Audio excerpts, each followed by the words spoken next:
Ancestral property के regarding हमेशा कुछ ना कुछ कंफ्यूजन रहती है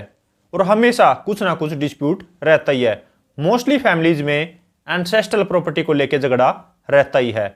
और मोस्टली सबको यह कंफ्यूजन रहती है कि एंसेस्ट्रल प्रॉपर्टी में मेरा तो हक है, मेरा राइट है, मैं किसी भी टाइम ले सकता हूं। लेकिन इसकी काफी सारी एक्सेप्शंस हैं जिसमें आपका हक होते हुए भी आप उस एंसेस्ट्रल प्रॉपर्टी में नहीं मांग सकते और इवन कि अगर आप कोर्ट में भी जाते हैं तो भी कोर्ट जो है आपको वो आपका हिस्सा नहीं दिला पाएगी, क्योंकि कुछ एक्सेप्शंस ऐसी हैं जिसमें अगर कोई भी एंसेस्ट्रल प्रॉपर्टी है उसमें जो आपका राइट है, आपका जो शेयर है वो आपको नहीं मिल सकता। सो फ्रेंड्स, आज की वीडियो में हम यही टॉपिक जानेंगे कि एंसेस्ट्रल प्रॉपर्टी में कब आपका जो हिस्सा है वो खत्म हो सकता है। सो फ्रेंड्स, मैं हूं मोहित और आप देख रहे हैं हमारा चैनल लीगल अटैक। अगर आपने चैनल अभी तक सब्सक्राइब नहीं किया तो चैनल को सब्सक्राइब कर लीजिए, क्योंकि लॉ से रिलेटेड बहुत ही बढ़िया कंटेंट इस चैनल पे आने वाला है। सो फ्रेंड्स, बिना किसी देरी के चलिए वीडियो शुरू करते हैं।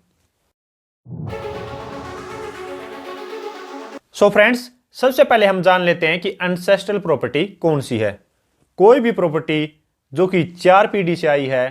तो उसको हम एंसेस्ट्रल प्रॉपर्टी बोलते हैं। मान लीजिए कोई भी प्रॉपर्टी ग्रेट ग्रैंडफादर से ग्रैंडफादर पे आई, ग्रैंडफादर से फादर पे आई है और फादर से अगर मेरे पे आई है तो उस प्रॉपर्टी को हम कहते हैं एंसेस्ट्रल प्रॉपर्टी। और कुछ सिचुएशंस ऐसी होती हैं जिसमें फैमिली का जो करता है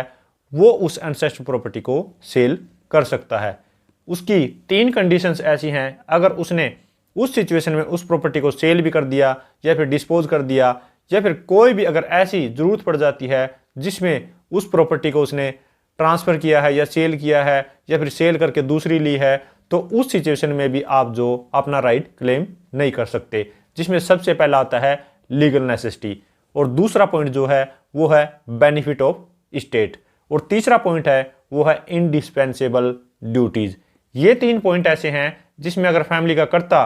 अगर उस प्रॉपर्टी को सेल भी कर देता है तो भी आप अपना राइट है या फिर शेयर है जो उस प्रॉपर्टी में वो क्लेम नहीं कर सकते। तो अब हम एक एक करके इन तीनों पॉइंट को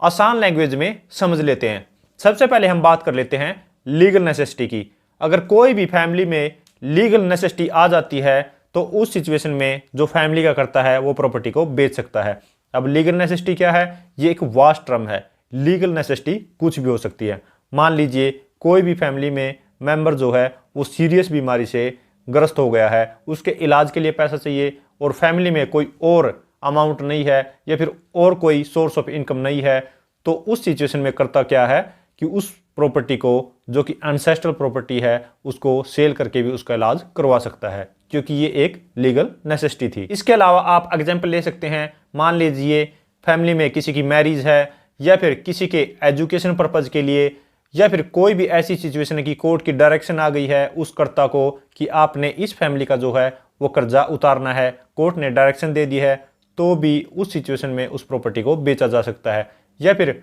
और कोई भी लीगल नेसेसिटी है तो उस सिचुएशन में वो कर्ता जो है वो उस एंसेस्ट्रल प्रॉपर्टी को सेल कर सकता है। लेकिन इसकी भी 2 एक्सेप्शन ये हैं कि एक तो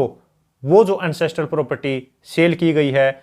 वो इसलिए सेल की गई है कि उसके अलावा कोई भी चारा नहीं बचा था, उसके अलावा कोई भी एक्स्ट्रा सोर्स ऑफ इनकम नहीं है और जो भी वो कर्ता काम कर रहा है तो वो किसी ना किसी लीगल पर्पज के लिए कर रहा है। अगर इलीगल पर्पज के लिए वो उस प्रॉपर्टी को सेल करता है तो उस सिचुएशन में वो जो सेल है वो इनवैलिड होगी। अब हम दूसरा पॉइंट समझ लेते हैं, वो है बेनिफिट ऑफ द स्टेट। मान लीजिए जिस हाउस में वो फैमिली रहती है और उस हाउस की कंडीशन ऐसी है कि वो किसी भी टाइम गिर सकता है या फिर उसको कंस्ट्रक्शन की रिक्वायरमेंट है और कोई भी सोर्स ऑफ इनकम नहीं है, लगता है कि वो घर गिरने से फैमिली को जो चोट पहुंच सकती है या फिर कोई डैमेज हो सकता है, तो उस सिचुएशन में अगर कोई एक्स्ट्रा सोर्स ऑफ इनकम नहीं है तो भी जो एंसेस्ट्रल प्रॉपर्टी है उसको सेल करके उस हाउस को रिकंस्ट्रक्ट करवाया जा सकता है या फिर उसका रिपेयर वर्क करवाया जा सकता है। इसका दूसरा एग्जाम्पल ये भी हो सकता है कि मान लीजिए कोई भी एक प्रॉपर्टी है फैमिली की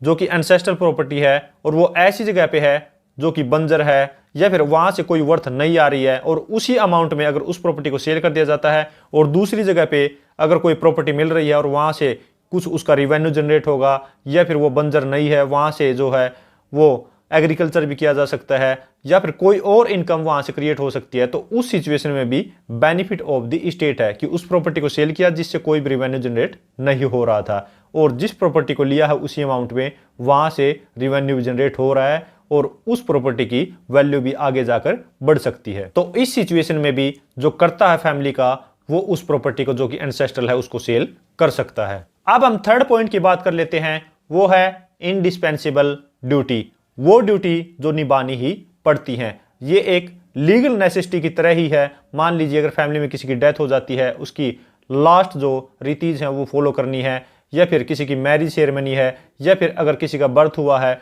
तो उस पे जो भी कस्टम्स है अगर वो फॉलो करने हैं, उसके रिगार्डिंग कोई भी पैसा लगता है और एक्स्ट्रा सोर्स ऑफ इनकम नहीं है, तो उस सिचुएशन में भी जो एंसेस्ट्रल प्रॉपर्टी को वो सेल किया जा सकता है। सो ये कुछ ऐसी ड्यूटी हैं जिनको इग्नोर नहीं किया जा सकता और कर्ता को ये फॉलो करनी ही होती है। सो ये 3 ऐसी एक्सेप्शंस हैं जिसमें आपका शेयर होते हुए भी, आपका राइट होते हुए भी आप जो अपना राइट क्लेम नहीं कर सकते अगर वो एंसेस्ट्रल प्रॉपर्टी कर्ता के द्वारा बेच दी जाती है, क्योंकि ये लॉ पॉइंट भी डिसाइड हो चुका है। ऑनरेबल सुप्रीम कोर्ट ने ये लॉ पॉइंट डिसाइड कर दिया है, और जिस जजमेंट में इस लॉ पॉइंट को डिसाइड किया गया था वो है B Reddy Dasharath Reddy versus V Manjunath. 2014 में ये लॉ पॉइंट डिसाइड हो चुका है। सो फ्रेंड्स, ये थी वीडियो जिसमें आपने जाना कि अगर कोई भी एंसेस्ट्रल प्रॉपर्टी है तो उसमें भी जो आपका राइट है, जो आपका हिस्सा है, वो खत्म हो सकता है और आप उसको चैलेंज भी नहीं कर सकते। सो फ्रेंड्स, अगर ये वीडियो आपको अच्छी लगी है तो लाइक कीजिए, शेयर कीजिए,